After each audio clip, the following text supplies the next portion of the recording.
कई जगहों पर कथा करने गया, बिगड़ते हुए परिवार बन गए हैं। और जिस परिवार में समस्याएं थी, परेशानियां थी, भाई भाई में कलह था, वो सब प्रेम में बदल गया है। जहाँ तक भगवान कृपा है, बता दिया है कि कथा इस प्रकार से होती है, नाच गाना इत्यादि। लेकिन हमारा मुख्य उद्देश्य रहता है कि भगवान की भक्ति कैसे की जाए, और मेन हमारा जो फोकस रहता है, प्रेम खिंचलाया, और प्रेम के कारण मैं अब यही कथा वाचन कर रहा हूँ। अच्छा, मतलब भक्तों की संख्या यहाँ ज्यादा आ रही है।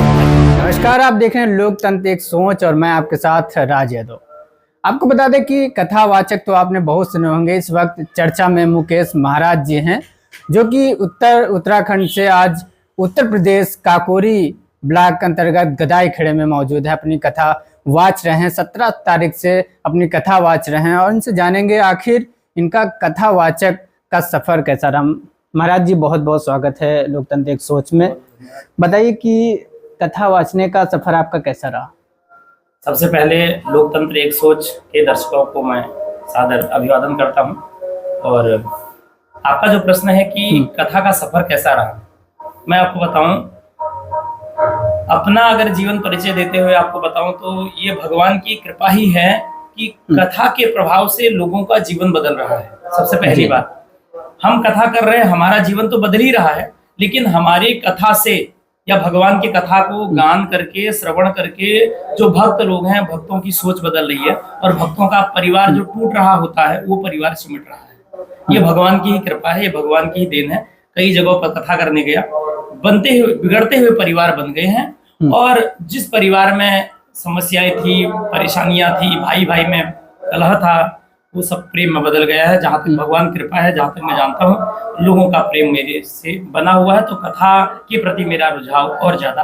क्या महाराज जी, पहले के अनुसार अब लोगों में वो रुचि भगवान के प्रति कम हुई है, ज्यादा हुई है?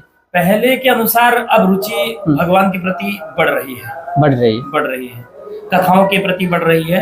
लेकिन कुछ आज के समय में आडंबर ज्यादा होने लग गया है, उसके प्रति कुछ लोगों का जो ध्यान है, उन लोगों ने भटका दिया है कि कथा इस प्रकार से होती है, नाच गाना इत्यादि। लेकिन हमारा मुख्य उद्देश्य रहता है कि भगवान की भक्ति कैसे की जाए, और मेन हमारा जो फोकस रहता है वो कथा पर रहता है कि कैसे भगवान ने क्या क्या किया, भगवान राम जी ने क्या अपने जीवन में किया, भगवान श्री कृष्ण ने गीता में क्या कहा, उसको अपने जीवन में उतारें। और जैसे अगर हम कथा के माध्यम से मंच में बोलकर कथा वाचन करते हैं तो काफी लोगों का जीवन बदल जाता है, और उनके वहां से अच्छा रिस्पॉन्स होता है। अच्छा महाराज जी, कौन कौन सी कथाएं आप करते हैं?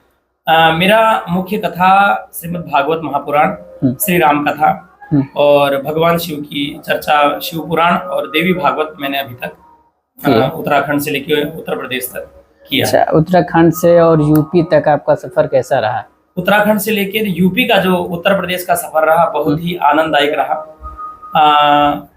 वहां भी कथा का वाचन हम लोग करते हैं, वहां भी आनंद बहुत आता है, क्योंकि देखिए वहां का वातावरण और यहाँ के वातावरण में तो जमीन आसमान का अंतर है ही। लोग वहाँ पिकनिक बनाने घूमने जाते हैं, कुछ समय के लिए जाते हैं। हमारा तो जन्म ही वहीं हुआ है।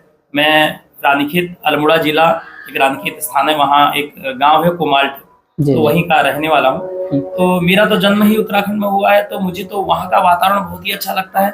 लेकिन यहाँ मुझे भक्तों का प्रेम खींच लाया, और प्रेम के कारण मैं अब यही कथा वाचन कर रहा हूँ। अच्छा, मतलब भक्तों की संख्या यहाँ ज्यादा आ रही है। संख्या ज्यादा है। तो महाराज जी, आगे आप क्या संदेश देना चाहेंगे? मैं जनता को ये संदेश देना चाहता हूँ, भक्तों को ये संदेश देना चाहता हूँ। कथा तो बहुत लोग श्रवण करते हैं, लेकिन कथा को जीवन में कोई नहीं उतारता। अगर जीवन में जिसने कथा को उतार ली, उसके जीवन की व्यथा समाप्त हो जाती है। कथा सुनना बहुत बड़ी चीज नहीं है। भगवान ने 2 कान दिया है, एक कान से कथा सुना, एक कान से निकाल तो भूल गया। आदमी पंडाल के अंदर रहा, जितनी देर कथा सुनी उतनी देर तो भगवान का भगत रहा। लेकिन पंडाल से बाहर आते ही फिर तू और तेरा और मेरा, ये मेरा है, ये तेरा है, ये घर है, परिवार है, उसमें उलझ जाता है। लेकिन मेरा अपना मानना ये है कि जिस प्रकार से आप भगवान के समक्ष बैठकर जो आपके मन में भाव रहता है, वही भाव आपका हर जगह रहे, तो कथा की जो समझ है वो जीवन में उतर जाएगी। कथा आपकी व्यथाओं को दूर करेगी। अच्छा महाराज जी, आपका एक YouTube चैनल भी चलता है लाइव, जी, वो भी हमारे दर्शकों को बता दीजिए, वो सीधे आपका प्रसारण देख सकते हैं। मेरा YouTube चैनल है, मेरा YouTube चैनल का नाम है श्री मुकेश जी महाराज। अगर आप श्री मुकेश जी महाराज चैनल का नाम लिखेंगे तो सबसे पहले मेरा ही एक फोटो आएगा और मेरा ही चैनल होगा। बहुत सारे भक्तों का प्रेम उसमें प्राप्त होता है, और भगवान कृपा से कथाएं चलती रहती हैं और भगवान भक्त लोग आनंद लेते हैं।